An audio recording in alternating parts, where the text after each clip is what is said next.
Pooh had been searching. Through corridors where books whispered, past staircases spiraling into nothing, calling out the same question. Christopher Robin? Piglet? Eeyore? Are any of you there? Silence answered.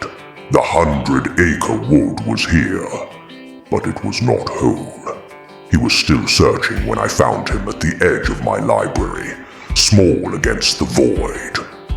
He poked at the ground, as if looking for something lost.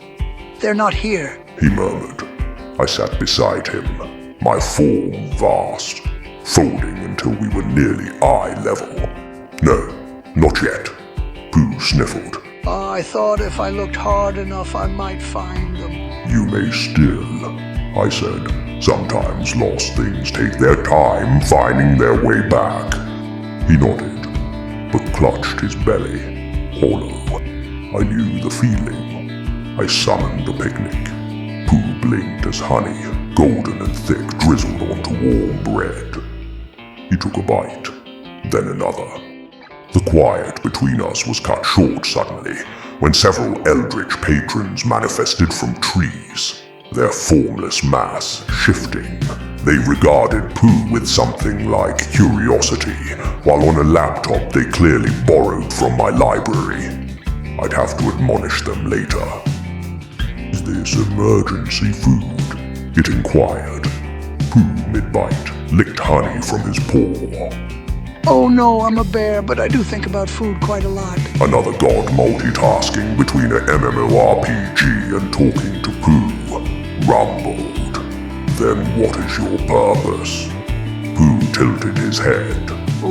Right now I'm looking for Christopher Robin. Have you seen him? Another tree-brained eldritch patron seemed to consider it. I see many things, but I do not look. Pooh frowned. Would you look for him if it's not too much trouble? The tree nerd quivered. Looking implies care. I am not meant to care. Pooh smiled, as if he had heard something else entirely. Then maybe you could practice. They looked incredibly confused until realizing I had been idly giving them a deadpan look. Oh, Master Cthulhu, fancy seeing you here. And with that, drifted into the void. Whether they would look or not as compensation for removing library property from the premises, I could not say.